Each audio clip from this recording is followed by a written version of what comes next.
You are listening to Fruitless, the podcast hosted by me, Josiah Sutton.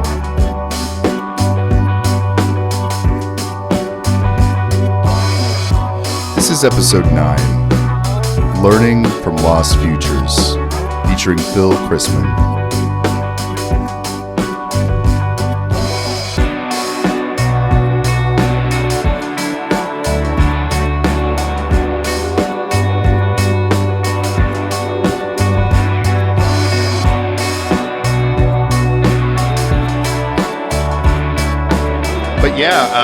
I should formally say, welcome to Fruitless.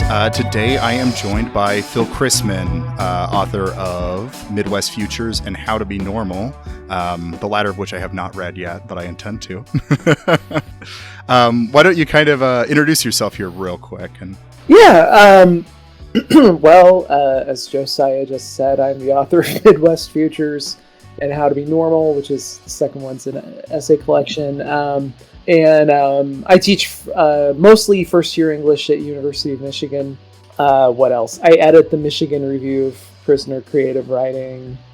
I'm Episcopalian, but I do believe in the. But you believe in God? I do. I am not kidding when I say the Nicene Creed. No fingers crossed behind your back or anything. No fingers crossed behind my back.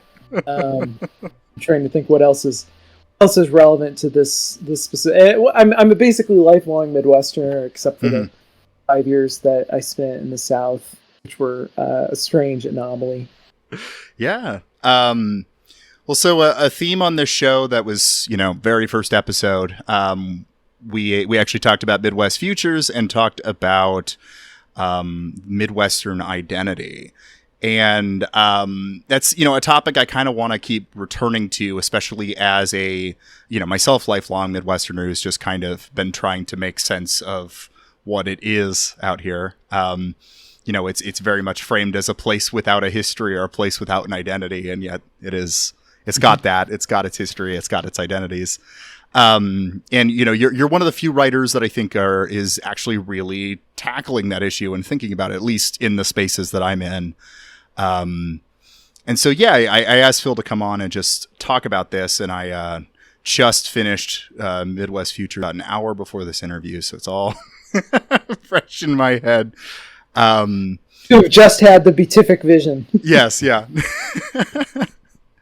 So I guess to start off, we can kind of start off with just some of the basic ideas that you float there that, in a way, the Midwest is kind of a repository for America's idea of normal, which is kind of an idea you continue on into your next book. I guess, do you want to say a little bit about that and how you see that? Yeah. I could have said this so crisply like 2 years ago when I had just written the book. Yeah, I mean that's a very. I mean, one that's obviously a pretty consciously constructed thing. When I tried to research, where that comes from, I kind of found myself looking a lot at the late 19th and early 20th century. The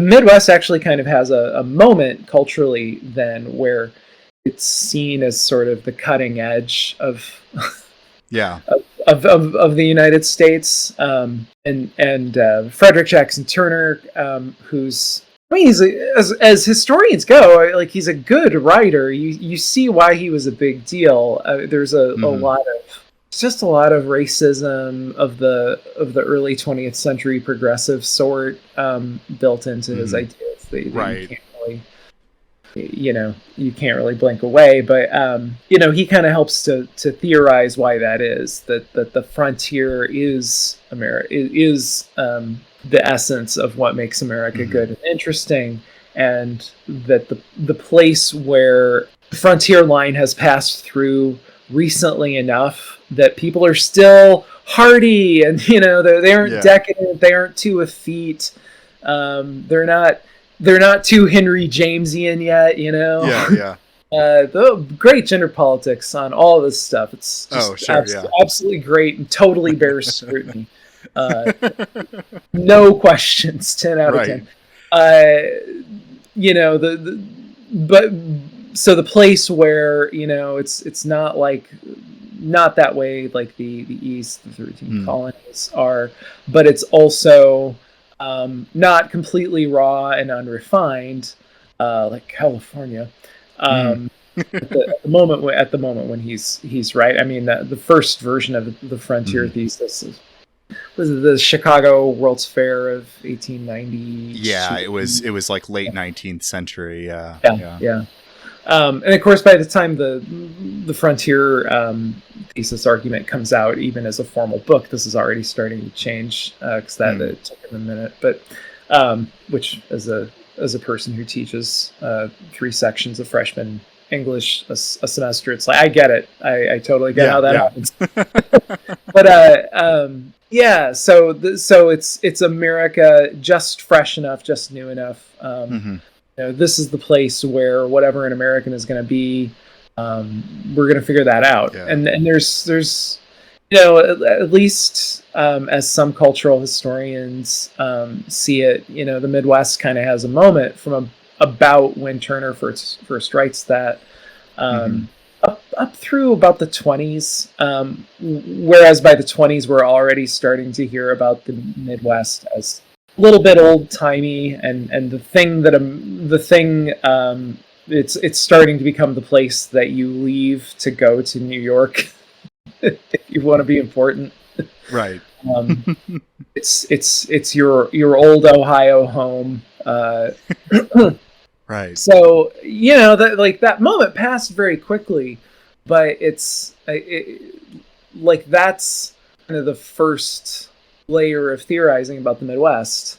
And ever since then, the Midwest has kind of been functioning as a stage for continued futures that get tried out and rejected. So it's a haunted place in that way. And of course it's also a haunted place in that you know, it's stolen like the rest of the United States. It's stolen land.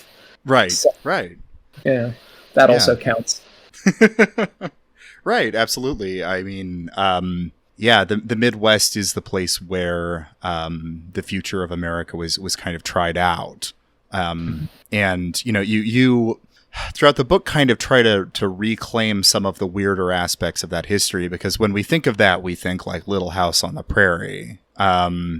But there really is like, this was where weird utopian settlements were started. This is where abolitionists moved. You know, this is a place that has a weird history that could go, you know, it could be reclaimed in some sense. Yeah. Reclaimed or at least learned from, you know, like I think in the book and in some of my past writing, I use the term reclaim or I use kind of like, let's identify with this, or let's pick this up and do it again. And I guess I'm beginning to doubt my own use of that kind of language, because one, what does it really mean? I mean, you know, what does it mean to reclaim the history? If it's a possibility that sort of, you know, like what would it mean to reclaim Bleeding Kansas at this point? Right. Bleeding, it's awesome. Yeah. It is so cool that people up and moved to this miserable. I mean, I'm not dissing Kansas now. I'm just saying, you know, being a pioneer was not fun. No. But people up and moved from the East Coast to Kansas to make sure that to keep it from becoming a slave state, and you know they fought physically to make that happen. I mean, that rules. That's badass. I respect people like that. I think that. Part of me wants to say that's what Midwesterners should be trying to be, and that's also what American Christians should be trying to be. Because in the second book, you'll see this more. But I also have this, in addition to having this, man, the Midwest used to be cool, kind of romantic streak. I also have this I was fascinated for quite a while about the question of like what happened to evangelicalism, what happened to the word evangelical, because historians will use the word evangelical in the context of the 19th century to describe some of the American Christians who I think are like weren't really worth a damn, the abolitionists, early feminists, and people who are not like. And so, I mean, it's an achievement to even have those convictions passively in the 19th century. But I'm also talking about people who led very hardship-filled lives, giving up those commitments because they loved Jesus and they loved other people. So that's you can coherently say that is 19th century evangelicalism. What the hell happened, man? How did we screw that up? Yeah, well, I would. Oh man, I'd love to get into that in a lot of ways too, because that there definitely was a shift that took place in the 20th century. One thing, I mean, reading Kristin Kobes-Dumay's book, that filled in like one like very simple but very that's a great book on that topic. Yeah. It's a great book, and it's also useful to have around because you can just look up in the last chapter whenever your fundamentalist relatives get really excited about a book or a speaker. Just check that last chapter and see if he's molested any children, if he's been incredibly accused of molesting any little girls. There's like a 50-50 chance he's going to be in that chapter. It's so daunting reading. It's like reading Bolaños 2666, reading that last chapter. It's and then another atrocity. And another. And God, she puts a lot of weight on missions and kind of like the relationship of empire with the third world being tied to like this evangelical worldview is very. It's a really great book. I can't recommend it enough to anybody listening. But no, I think she fills in the gap quite a bit of how a combination of like the residue of the fundamentalist movement from the 1920s kind of starts to resurge alongside masculinist kind of politics of the John Wayne variety. And the fundamentalists rebrand. I forget what year she mentions, but when they want to start a new organization sometime in the 40s, they make a point of calling themselves the National Association of Evangelicals, which is very that's a very consequential moment. I mean, it seems to me that Southern conservative evangelicalism just of the 19th century, which is the kind where you can have slaves, became 20th and 21st century evangelical. Well, and we can see that in like the explosion of the Southern Baptist Church over like the past half century here. That is the biggest denomination of Protestants in America, and makes sense. It literally exists because they needed a Baptist denomination that would be like, oh yeah, no, you can have slaves. That was cool with slaves, yeah. And like I'm Episcopalian, so I think it's okay for your church to have an embarrassing origin story. I think that can keep humble, but like they haven't gotten far enough away from that originary moment. No, I don't think they've done anything to fully undo it. I mean, like, I know they've finally got around to denouncing slavery a couple years ago or something. But they succumbed to wokeness. Yep. But then that's exactly it, right? Is now the battleground is critical race theory and stuff. And I mean, if you can't see past that dog whistle, you're a moron. Like it's pretty clear what this is about. And and we know what it's about because like the handful of black pastors in the SBC have been advocately like, no, this is bad. Like you guys are trying to criminalize like talking about race. Talking about history. Yeah. Talking about what actually happened. What took place, yeah. But there was kind of this the evangelical identity and the kind of southern wing of it I don't know. It's so hard now to think back on like phrases like fundamentalism or evangelicalism. They're all these disparate ideas that were brought together, because even fundamentalism wasn't inherently a right-wing thing in the 20s. You know, there were you know, there was a lot on the, I wouldn't call it the full social gospel, but there was a lot about like charity and about you know, taking care of the poor or whatever. But you see a switch that kind of came alongside like Moody's, you know, desire to crush unions, and you know, it came with time. But you know, all these things, evangelical fundamentalism, we think of those as distinctly right wing things now, but they weren't. And it was contested, and it didn't have to end up this way, which is why those kind of like glimmering moments in the history of both of those things and of the Midwest. That make me go, wow, you used to be so, you know, it's like when you find pictures of your parents where they're doing something really rad, and you're like, cool. Think of my now reformed evangelical father. I've running into a picture of him in his 20s flipping off the camera, and it's like, oh man, yeah,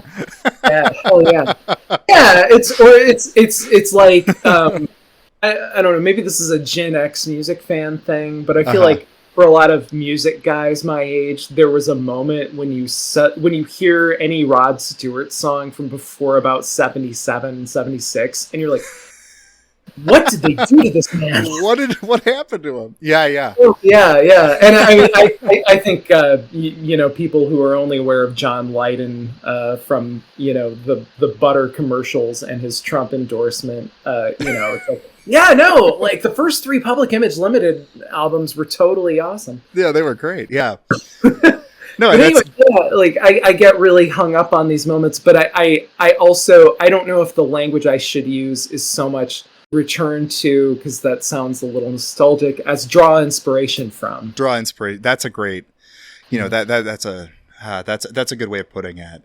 Because I mean, I think even the rise of a lot of the ex-evangelical types who, that's a mixed bag itself. But a lot of the ones that I would put myself in, and you kind of yourself fall into, right, of the kind of former fundamentalists or evangelicals or whatever that moved into more progressive or left-wing Christianity, kind of hints at this. There was, you know, this logic was hidden still inside of that movement. Of course, eventually it leads to people leaving it. But like, you know, I came to leftist positions because I was a good fundamentalist and I read the Bible, and, you know, there's definitely reactionary views I held because of that. But I also remember being very stunned by the prophets and being like, I don't know, there's something here about, you know, it pretty explicitly talks about how you treat refugees. It pretty explicitly talks about how you treat the poor, and, you know, have you? Yeah. I mean, and like,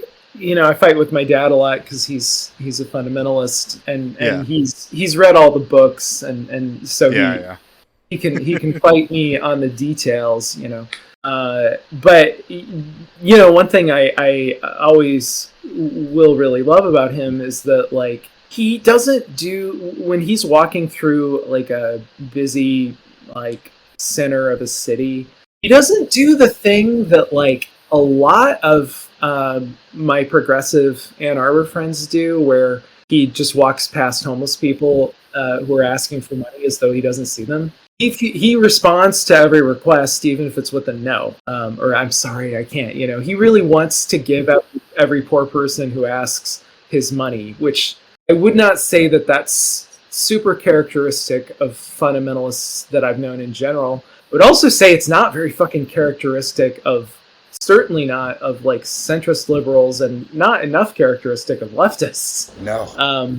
And he does that because he also understands what Jesus says as stuff Jesus actually said, because he meant it, you know. Right, I agree with him about that. I'm with Jesus on this one. Yeah. You do gotta hand it to him. You do. God, there's a lot here. So I was gonna pull this to the Midwest here. So you have all these like disparate, lost, progressive, it all coalesced into a kind of a right-wing phenomenon, evangelicalism. And, evangelicalism is a product of like the South, but it is also a Midwestern thing as well. And I was thinking of this because, we talk about Jesus and John Wayne, that book. I lived for 8 years of my life in the town next to the town that John Wayne was born. Oh, wow. John Wayne. There should be it seems like there'd be a statue. I can't remember if there is. I didn't visit the place by any means, but it's Winterset, Iowa. And, there's an aspect of this whole masculinist kind of identity that's a product of the Midwest in the same way. It's the frontiersman, now like the recently domesticated frontiersman is kind of like the American masculine identity, right? Always ready to break out at any moment, He can still trap you a bear and fry up steaks, but he can also be mayor of the town. Yeah, exactly. And I was thinking of, oh God, one of my favorite chunks of Midwest Futures, actually, and I think getting us into this a conversation about the future kind of starts here. Is you were writing about the moment when Trump got elected in 2016, and oh God, this sense of like panic that kind of takes over, and you are imagining becoming a homesteader. You know what I mean? Like going out and starting your own like commune or whatever, buying a bunch of guns and like we'll hold out and we'll fight off leftishly. Yeah. And it was like the ideology of this place took you over, even though it was from a left-wing perspective. It was the same thing. Yeah. It was instead I've got to become like a John Wayne movie character who can wield violence protectively because I'm married to a woman who was running a prison arts organization at U of M at the time. And, the whole time she's worked at U of M, I've basically been waiting for the moment when Fox News discovers that she exists, and we start getting death threats and like. Yeah. I'm gonna have to beat some guys' asses, Yeah. I'm going to have to assess which of these are serious, Yeah.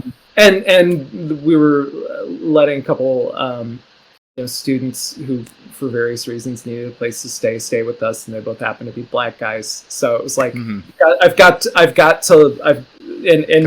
is who's under assault. This is who's under assault. I've got to stick up for him. But yeah, it was still like the way that I'm going to do that is this completely unworkable and absurd idea. Yeah. Where did that even come from? Yeah. The frontiersman it like lives on in the back of your head of like what we're supposed to be as like men in America. Yeah. And there's good, bad sides to that. But I'm thinking of, 2016 was, I think this would probably, show me as being younger, but to me felt like the beginning of of a sense of crisis. Of the last few years. I understand like for people older than me, it would be the Bush era, or it would have been a number of other things. But for me, like 2016 was like a radicalizing moment, that was like, oh, we've gone off the rails. History started back up again. Right. I remember thinking that exact thing. Yeah. I think I'm quoting you. This is the problem with reading the book so close to the interview is I'm just quoting you back at you. But yeah, and so we think of that alongside, like, you talk a lot about climate change, which is something I have on my mind a lot as well. There is an inevitable crisis. It's not like might happen. There is a crisis coming. And in a lot of ways, the Midwest, it's not going to be unscathed, but it's going to be doing a little better than the rest of the country and the rest of the world. And so it will be a place that people flock to. In one way or another, that's going to be refugees from the coast, from Latin America, from the global South, and that is both a terrifying reality and also an opportunity to create something good. And so, yeah, that's kind of where we're at right now. Is we're struggling to imagine a future in light of an impending crisis, and I think that unfortunately, even though that a lot of them are climate denialists, evangelicals have a better understanding of an idea of like the world in crisis, because they've constantly imagined it since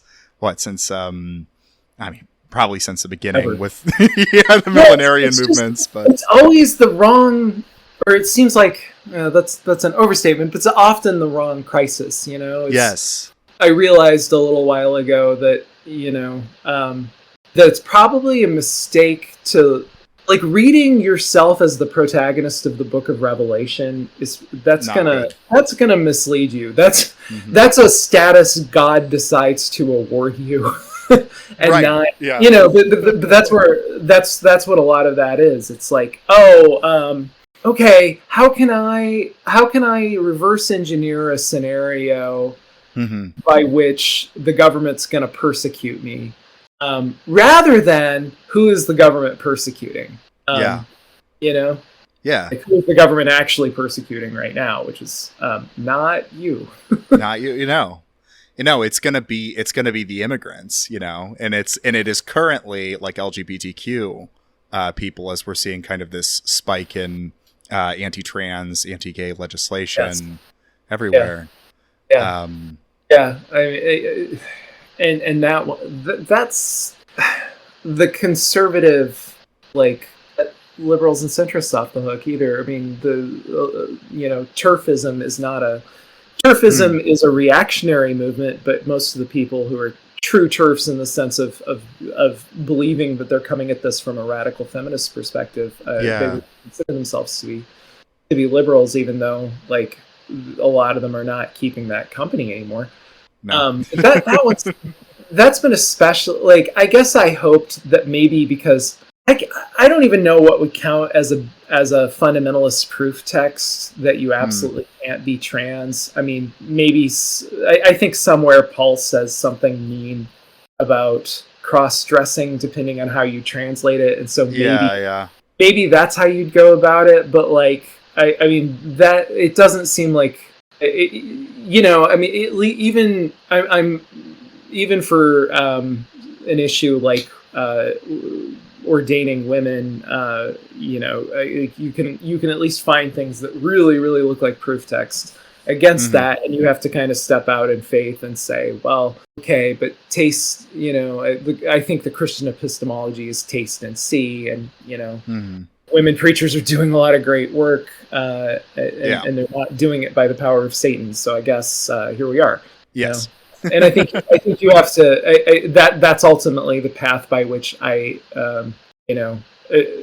wound up assuring myself that my pro-gay position was all right. Yeah.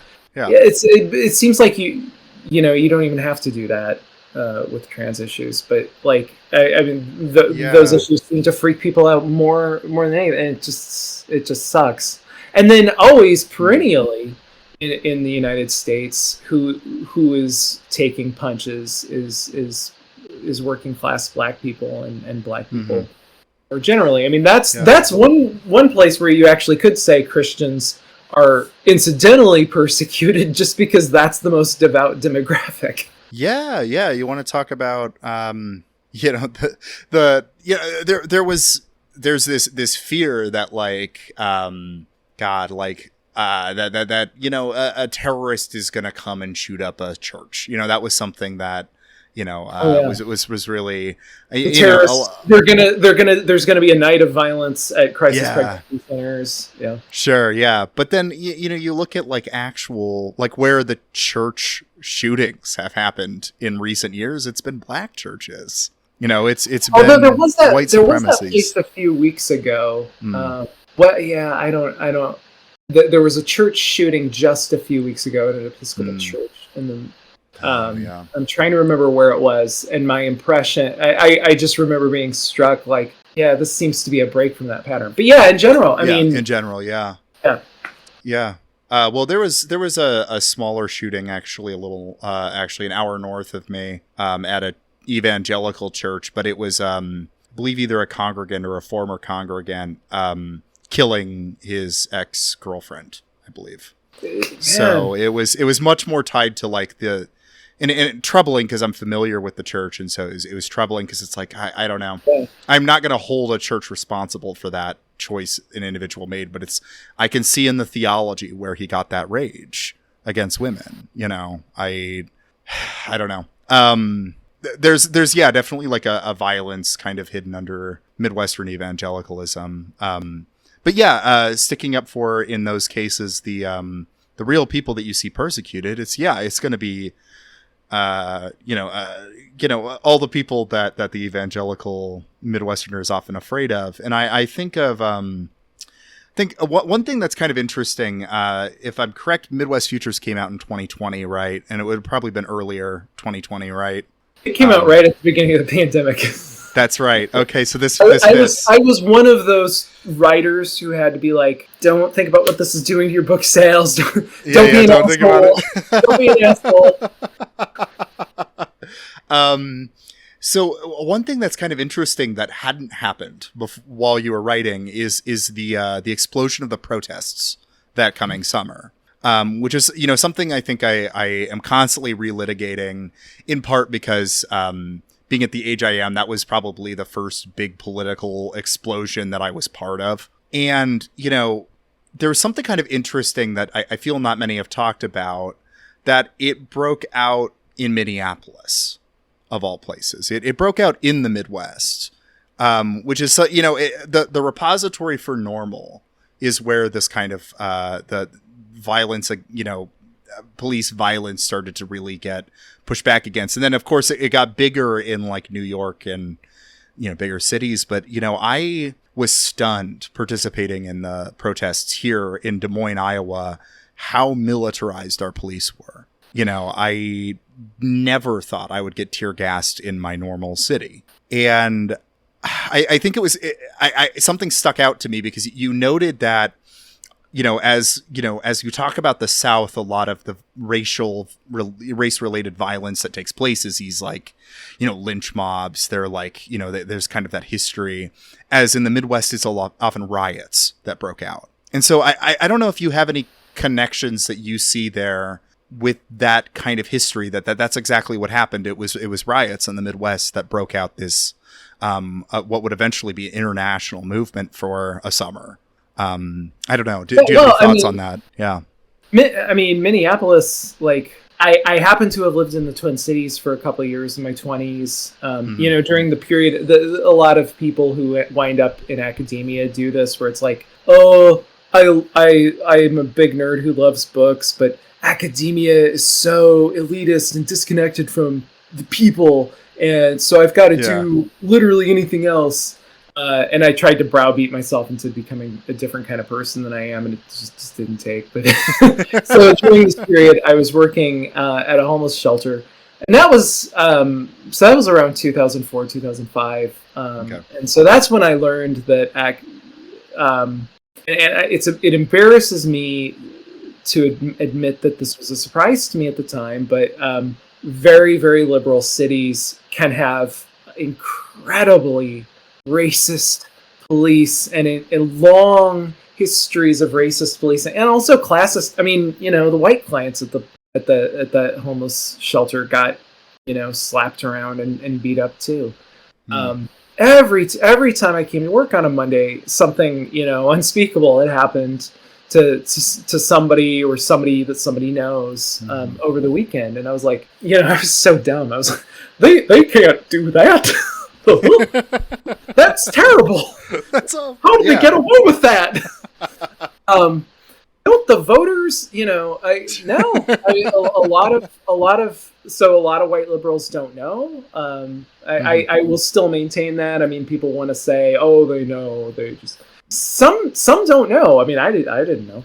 A lot of white liberals are fine with it. I mean, I live now in Ann Arbor, which is, we see ourselves as an extremely progressive city, but try to build some affordable housing, and people get the internal politics of the city gets suddenly really weird. You get all these anomalies, So, there's some of that, but also we're increasingly, I don't think this was as true in 2005, but, we're increasingly seeing that in some of these cities, the mayor has no control because the police are like this gang that will... Yeah, absolutely. Like, you can't be sure they won't take out a hit on your family. I mean, we saw that with de Blasio, for heaven's sake. His kid. Not to defend him too much, but like, I get it. So yeah, I mean, I think, but what is the specific history there? I mean, part of it is these are great migration destinations. I mean, so are East Coast cities, but these are places, these are cities that had dynamic, during the years when America was almost a social democracy. These are cities with dynamic economies and good factory jobs, and that means Black people come to them, and that means whatever racism is there gets expressed, and it gets expressed in housing covenants, and it gets expressed in neighborhood design, and it gets expressed in how these places are policed, and it becomes very, very institutionalized. And I like the riot is the language of the unheard. And I think there's something to be said of I don't know, if the Midwest is the country's repository for normal or whatever, and normality has come to mean in the U.S. like this kind of aw shucks white man, there was something about, I don't know, at least watching the Black Lives Matter protests in Des Moines, that it almost felt like a lot of the Black population in Des Moines going like, we're here. We represent part of this place as well. We are Des Moinians. Because, the thing is, people would talk about the protests like these outsiders were coming in. And, they relied a lot on the outside agitators' talking point for a reason.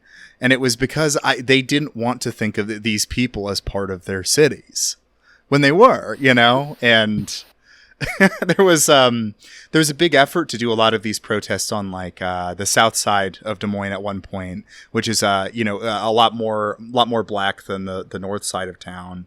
And it was very much asserting like, this is our city. No, I mean, that's why, like, I think sometimes liberal left white people who are Midwesterners who feel embarrassed and want to apologize for where they're from and for America, because that feels like that's what you're supposed to do. I mean, for good reasons. They want to sort of talk about, the Midwest, it's terrible because it's so snowy white, and I was so sheltered, and I never saw any Black people. And it's like, I really wanted to push back on that in the book. And the more research I did, the more I wanted to push back on it. Because one, this is native land, which is the original article version of the book that I wrote back in like 2017. Like, I knew that a big failing of that article version of it was that I didn't engage enough with Native history, and I tried to begin to fix that when I wrote Midwest Futures. And then two, it's not snowy white; it's real segregated. I didn't realize this until my wife and I we moved to Michigan in 2013. At the time, so that she could, she's a professor of theater at U of M. She also was running the Prison Creative Arts Project and at U of M, and she ran that for several years, although thank God our friend Nora is running it now. Administration sucks. It sucks so hard. But when I moved back here, kind of thinking and kind of like my social world was prisons and people who do work in prisons and people who have like a lot of friends who are in prison. I came to see the state very differently. And one of the things that I realized is that, Michigan, there really were hardly any Black people in the town where I grew up. The number of Black people that I met my whole childhood up to college, count them on a couple of hands for sure. But Michigan is a Black state. It's just, we keep people. Like, Michigan is dotted with historically sundown towns. First of all, like Howell, for example, which is pretty close to me. That's kind of a famous one. And two, like, I just did a workshop this past weekend at a writing workshop at one of the prisons in the Upper Peninsula, and I drive into tiny, extremely white Kinchlow, Michigan. And I don't say white to like whatever. You can't help how you were born. Whatever. I'm not saying that like snarkily. Yeah. And it's not like this is a rich town with a lot of opportunities either. Right. The problems of the white portion of the working class are real. But then I go into the prison and that's where all the black people are. So the cities are segregated, and in the era of mass incarceration, we also do the most brutal kind of segregation. So like, Midwestern places really need to kind of move off of it's so embarrassing and lame how snowy white this place is, and need to move past that to, why is it that I can grow up in the same state that gave the world Motown, and I met 5'10" black people my whole childhood. Yeah, absolutely. That wasn't an accident. When I was a kid, I thought it was an accident. I just thought, the Just So story that I told myself was, well, who the hell wants to live in Alma? Yeah, that was it. Yeah. Oh, yeah. And I mean, that's, I think, an attitude I had a bit about Des Moines. I have to wonder with the protests in Des Moines anyway, to what extent a lot of the white liberals were just stunned that there were as many black people in Des Moines as there were. Once you could see a lot of people in the streets, like it was kind of stunning. Because, everyone always talks about how white the city is, which I always want to push back on a bit.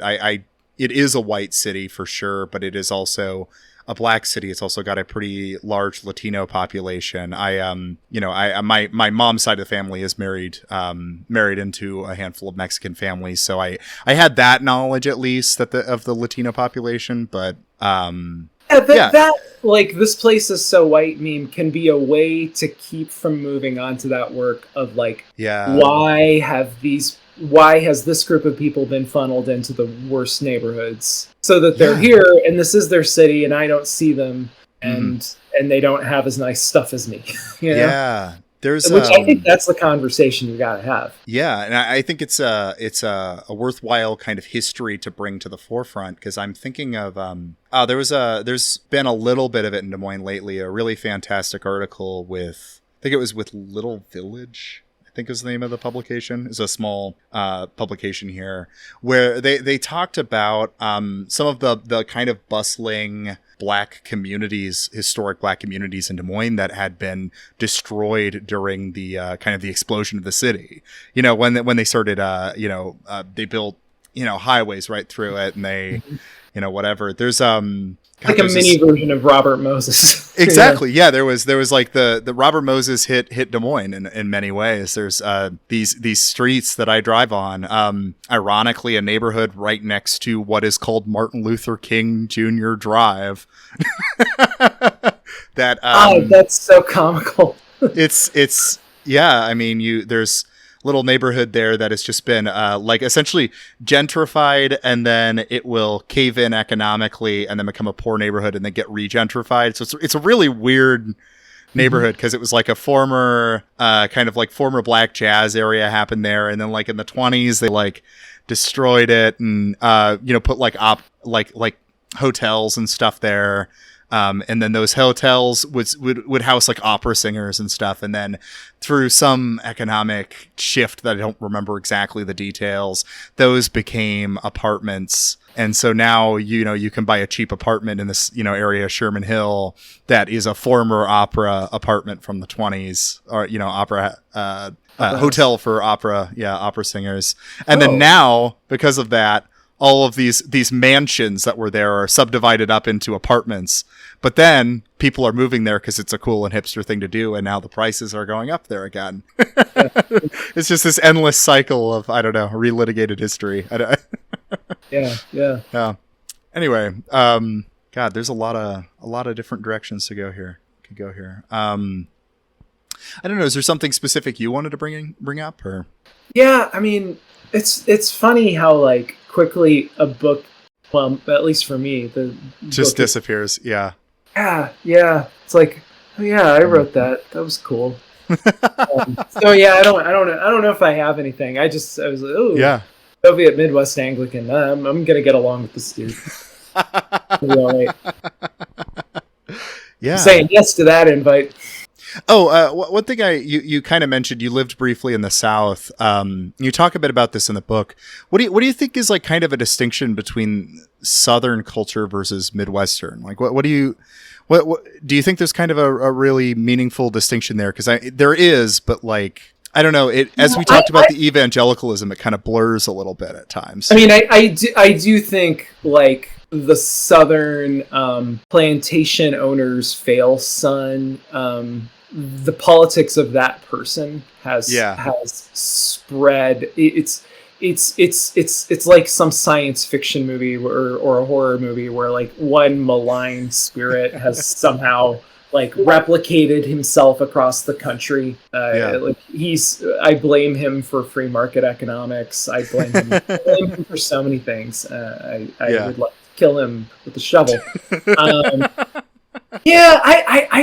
I don't want to talk too much about the South because I feel like I mean I enjoyed my time living there. I feel like I had to move past the habit of making invidious comparisons with the Midwest when I was there. Because there were things that really turned me off, and I think maybe I never learned how to see the place as generously as I wanted to. I mean, I lived in Columbia, South Carolina, and then when I finished MFA school, and Ashley and I first got married, she was at UNC. I guess I don't know.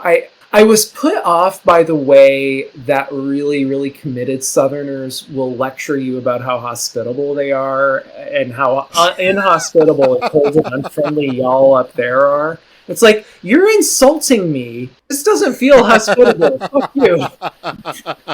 You know, like, I give just as good hugs as you do. Fuck off. You know, like, I don't know. That just bugged me. It really bugged me. and you know, kind of got people are always saying these little things that I think were supposed to be cute, but you know, I'm just kind of a naturally defensive person, so I would always get my back up.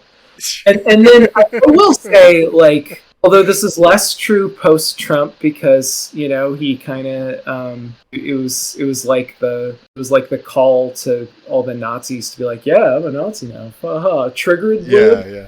So I think this is more of a problem now everywhere. But I think when I first lived there, I told myself the very wrong and self-aggrandizing narrative that the South was more racist, because I definitely saw more overt expressions of it. Yeah. And then of course, you know, I mean, I think partly being involved with Ashley and being involved with, you know, kind of watching her work in prisons and stuff.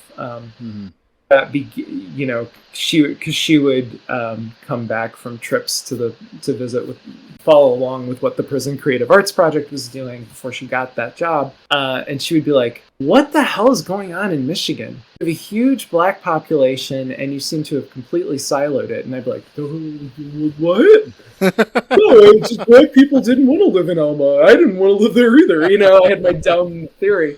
Still, because I hadn't, you know, like, if you don't know the details of history, then you just tell yourself these just so stories that become ideological, at least in their effects, because they prevent you from looking in explaining reality to you falsely. They make you think you know what happened, so you don't have to look into it. You know, a lot of the impetus to write the article and then the book was just Ashley asking me questions about the Midwest that I couldn't answer. You couldn't answer, yeah. Well, it's normal. You don't need to explain that.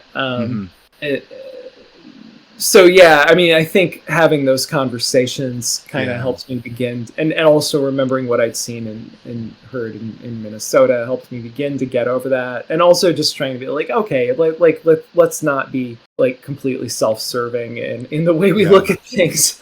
Oh yeah. There was some pretty, like, I remember just down the street from me there was this hill that I like to do hill repeats on because I'm a runner and a sicko and a masochist. And there was this truck that he had a bumper sticker that was like, "Secession, the right answer." It's like, oh, fuck off. And people pamphleting for secession in the downtown area of Columbia. I also, I think unfortunately this is becoming much more common. This is definitely a cancer that is spreading, but I think those were the first two cities I lived in where there was a culture of, like, not just anti-panhandling in terms of being mean to panhandlers, because that's everywhere, but being mean to people who give money to panhandlers and, like, having signs saying, "Don't give money to panhandlers. It's against the rules." And, like, local laws and, like, people yelling at you if they saw you give money to panhandlers. It was the first place that I had experienced that. So then I think I thought of that as a Southern thing, although that could be completely wrong. Could be that started in New York City, Yeah, who knows? Never looked into it. Yeah. So now I've just said a bunch of horrible things about Columbia is a pretty nice city in a lot of ways. Oh yeah. Best public library, best, like, central downtown public library I have ever of any city I've ever lived in, except maybe for the Twin Cities. Columbia, the Columbia Public Library rocks. It's so good. Yeah, I have nothing against the South. I don't hate the South. Yeah, don't hate the South. No, I it's interesting because a lot of my thoughts about the Midwest, like, really got triggered over the last couple years, but then last year specifically, and kind of a funny parallel. It was in part when I started dating my girlfriend in 2020, and she's from Texas, and so I too married a Texan. Yeah, and so she just, I don't know, like, got me thinking more about it because she never felt quite welcome here, and I was like, why? It seems great here. And it started to make me catch on to more of that, like, I don't know, the stuff I perceived as Midwestern niceness was maybe there's a lot more passive aggression here. Although I know that's true about everywhere as well in its own way, but but we are passive aggressive. I think sometimes that stuff rolls off of me because I'm a little bit ASD, and so I just don't pick it. Like, people are doing it to me, and I'm just not noticing it. I'm like, that was a nice interaction. It's easier for me to deal with. So, was your girlfriend's experience that people were, like, subtly or unsubtly unfriendly? Yes, and also also a bit racist because she's Mexican from Texas. So that was its own thing, right? Yeah, for sure. Yeah, so it's definitely got a lot of that, but it got me thinking a lot more about this place, and what it means to be from here. I had that combination, and then also I don't know, I did this, like, little history internship in Denison, Iowa, at the which is, like, small town, but it's the birthplace of Donna Reed. And yes, exactly. And so her estate ran a little museum that's like this restored German opera house. And so it was kind of cool, like, giving tours of this old German opera house. But I was, living there for like a month in, like, small town away from, like, everyone I knew back in Des Moines, and just thinking about the Midwest. And it was kind of interesting because I would think of, like, Denison as this really Midwest, or as this really white Midwestern place. And yet it has, like, this massive Salvadorian population, that was kind of like a recent, flux of, like, immigrants. And you have the same thing kind of going on in Des Moines as well, where there's a pretty nice sized Mexican population. And so, we keep continuing to think of the Midwest as this, like, aw shucks white guy, but there's this, I don't know, it's going to increasingly get less white, especially as immigration kind of starts to alter the demographics here. And, we're kind of faced with, can we make this a hospitable place for those from outside of it? For everyone. Yeah, I mean, the book that helps me get my head around more of that was Latino Heartland, which I cite in Midwest Futures. That's an academic book from a few years ago, but I'll check that out. That handled it I found that book really helpful. Yeah.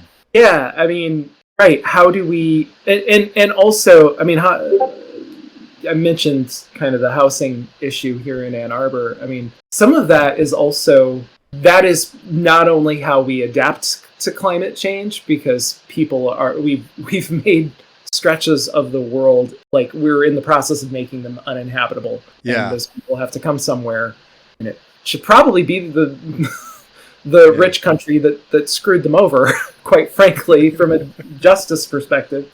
If you can't have your home, you should at least have the nice infrastructure of the jerks who took your home from you. Yeah. In my opinion.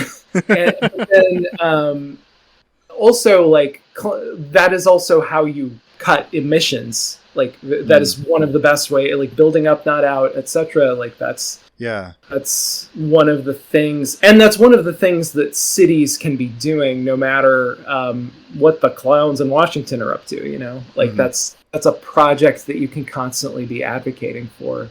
But that also, like, you can build the housing, but you also have to build the culture that isn't going to be horrendously cruel and racist. And that's going to let people, let kids go to school where they need to go, and not be huge babies about it.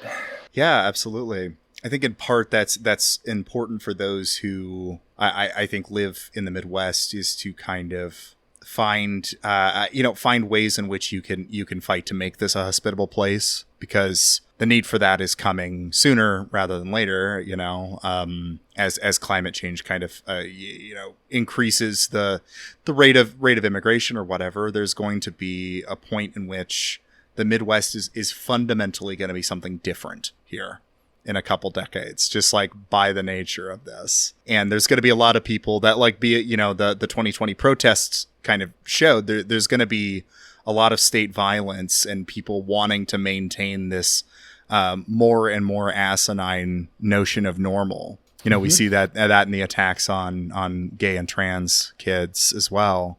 This desire to maintain that, like, white nuclear family, and it's just, it's going to cave in. And so can we create something imaginative and beautiful here or not? That's the challenge. That's the question. I don't know. Yeah, and I don't fully know how to do that.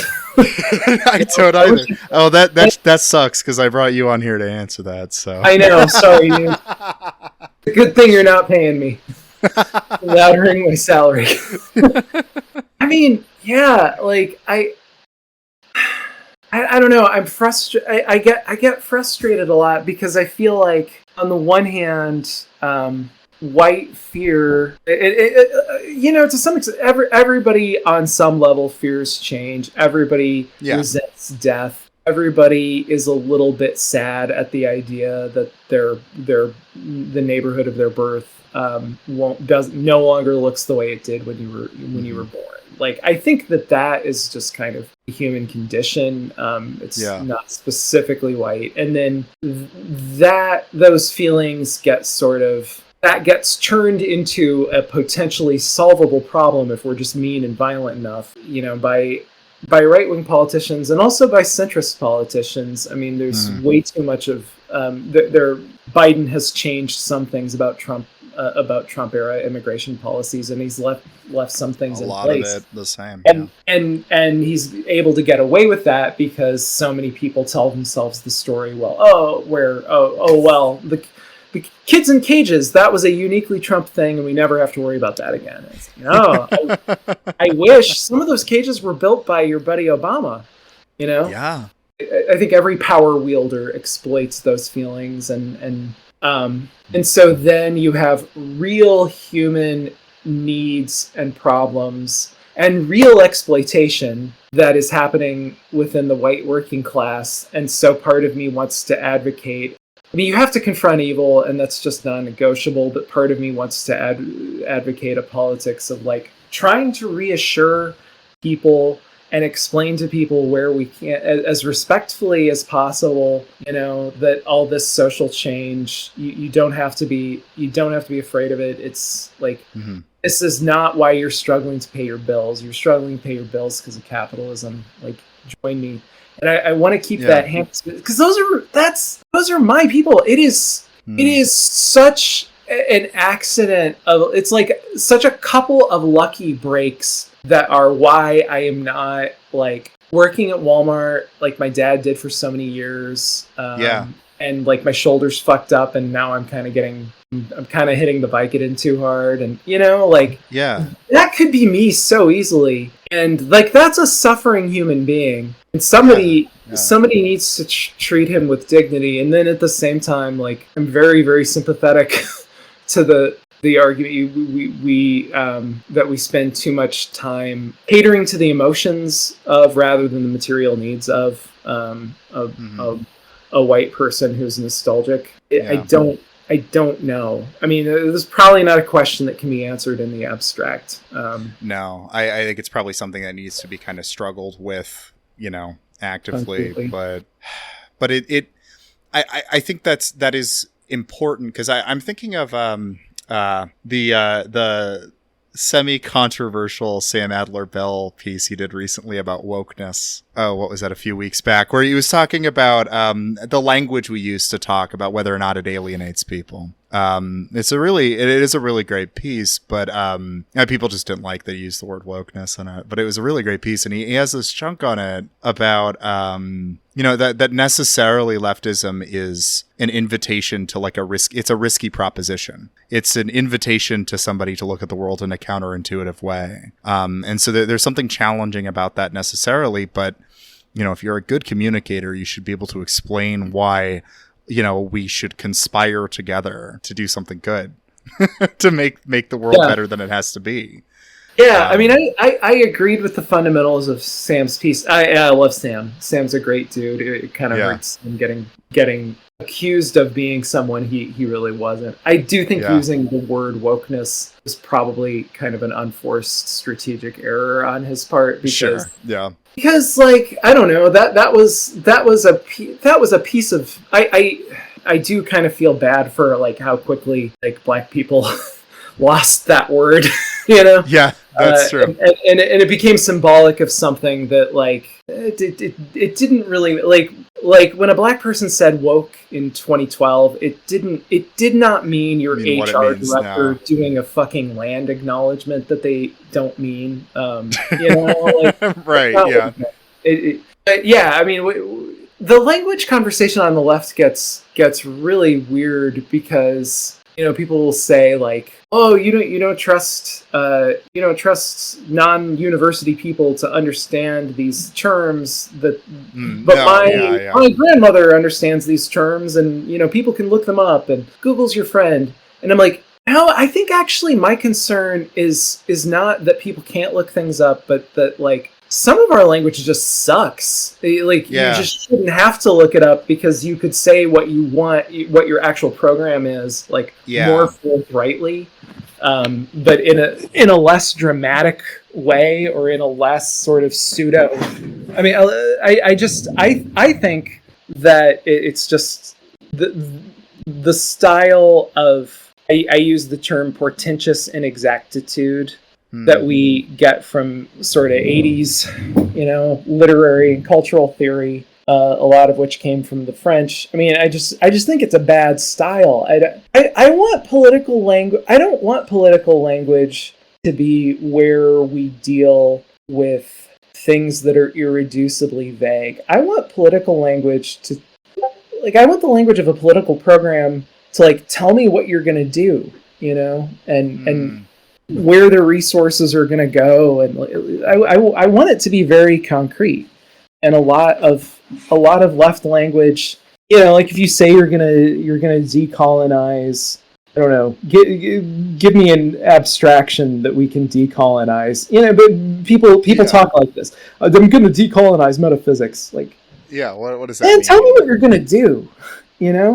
Like, well, and often it's a smokescreen for nothing. It's there's not. Yeah, much I mean, I feel bad saying that, but sometimes I think that's true. It's like, what are you concretely going to do? I want poetry to be where we kind of conduct raids on the unsayable. I I don't think political language, and certainly not political language that is sort of intended for mass consumption, that you're lying around where anyone could see it. I don't know that it's the best tool for that. Yeah, I almost kind of want to push back on that a little bit, but I'm interested to hear how you would react. How do you couple that with kind of like you've mentioned an appreciation for Mark Fisher, Fisher's kind of owned, goddamn desire to imagine the impossible, right? Yeah.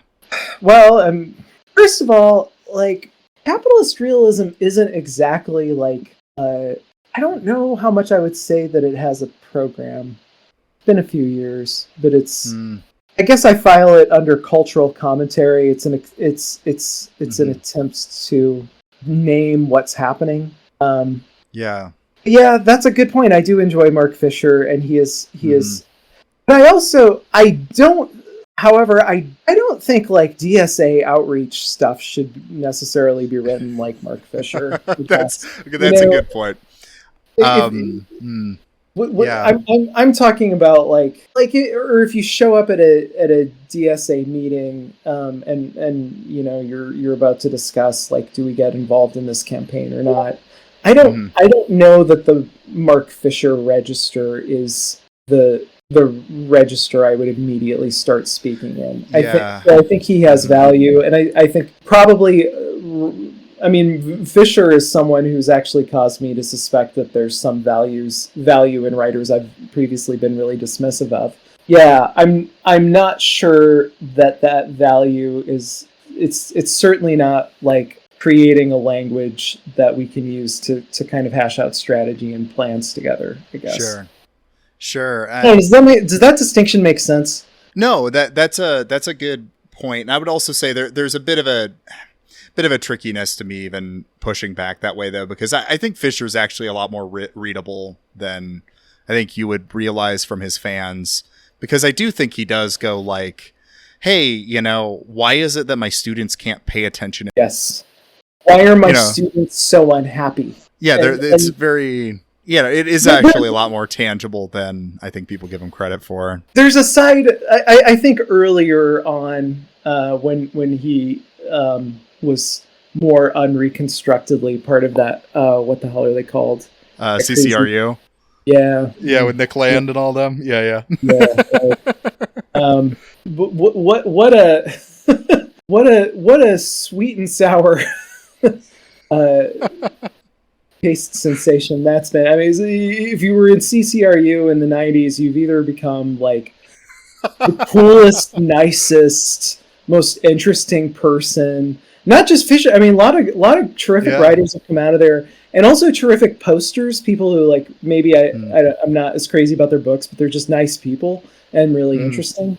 Or you're Nick Land, or that lady that writes for Compact. It's mixed bag. But anyway, and I like the Fisher of capitalist realism better because and the final lectures and like a lot of his stuff. I mean, Fisher for me is very often the person who will take a concept that is exactly what I was complaining about a minute ago, like exactly the kind of leftist language that I'm like, why would you, if you're not actually going to go from door to door ripping children from their parents' arms, why would you say you're a family abolitionist? Why would you... It's not that I don't think people can look that up and realize, oh, no, they're not actually going to make it illegal for you to be part of your family. They're going to make it easier to find, but it might not be a helpful term. Yeah. But it's just like, yeah, I'm sure people can look that up, but like, why would you say... It's like if I said, I had a program for universal dental care, but instead... I called it tooth abolition. You'll never think about your teeth again, so they'll be abolished. It's like, why would you do that? And then I read Fisher on family abolition. I'm like, okay, fine. There's probably something to this. But I think what he's got going for him is just being a good communicator. And I think that's that's kind of what actually Fisher does kind of bridge this, I think, in a bit, because he does pull things out of the abstract and looks at the concrete. He made me read Deleuze. I didn't think that was something I was ever going to do. He made me read Spinoza. Yeah, people would probably never have read. Yeah. Well, I think this is probably moving toward wrapping up here, but I guess what I know we both are like, man, I don't even know what we should be doing right now, what the left should be doing right now. But I'm sure there is stuff, right? Like what okay, I'm gonna do a cliche thing from the Magnificast. If you've ever listened to them, they've often end interviews where they're like, they're a Christian leftist podcast, and they often ask, what can Christians learn from the left, and what can leftists learn from Christianity? And we've kind of talked about both of those things, and so I kind of think that would be an interesting way to end this. Is maybe to go, okay, we're in need of this kind of hope right now, and the left seems to be really struggling for hope. And, Christianity in theory has got a lot of that hope. So I think there's something there, right? I don't know. Is this bringing anything up? I don't know. Well, yeah, I'm worried about repeating myself. It's like the people who I have like not very many readers, but they're all really sticky and loyal, and I know who most of them are personally, and I love them. I watch them by name, but so I'm worried about being boring by saying stuff I've said before. But I think Christianity is not always a religion about success. It's a religion about faithfulness. You don't, sometimes you're the acorn seed that falls into the ground and dies. And the fruit, you may never know about it. Because God brings it. I think that internalizing that a little more would help leftists to be a little more faithful to each other, and to keep showing up at our lame organizations with our too long meetings. And so that's, I think that's something like that. There's sometimes you're in season, sometimes you're out of season. Do the next good thing. Do the things that you should be doing, and continue to do those. Because I think the left is in a very justifiable panic. We needed utterly top to bottom social change forever ago. We really need it now. And as soon as you think you have a strategy that'll work, then it feels like the only moral thing to do is be really, really irritating until the faction that you're committed to that has the correct strategy has won every argument. And that behavior is so understandable and so human, and we're all going to be guilty of it at some point. It's probably inescapable, but like that's not that is also why the left is notoriously a circular firing squad all the time. That is why everybody is legitimately like, if we don't find the right strategy and prioritize the right things, there are huge stakes attached to that. I think I know what those are. I've got to, you're panicking.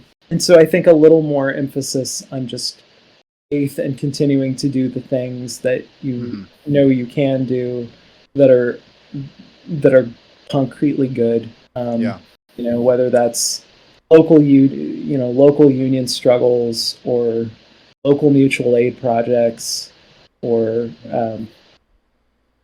local elections, which is something that historically, especially off-season elections, we don't pay enough attention to. But I think that's something the left can learn from Christianity, and I think the left in general is mostly exists to remind Christians what our moral commitments look like in the abstract, because I think Christianity is a religion that should encourage you to be looking out for the underdog. And I think leftists more not that we have all the answers or we're always right, or no cultural conservative has ever written a good article, whatever. I mean, especially when it comes to art criticism, I feel like the conservatives tend to be beating our asses. But but I do think we have tools that are likelier to be useful in identifying who's the underdog right now. Yeah, and that's something Christians have a stake in knowing. Yeah. Awesome. Well, this has been fantastic. I'm glad we got a chance to talk. I'm glad to meet you face to face. Yeah. Do you have some Michigan connection? No, not really. Your co-host on. Oh, that yes. Finch. Yeah. I just recently found that out. Well, if you guys ever do a live show, Check it out. I'll buy you all a drink or a coffee. That sounds great. Yeah.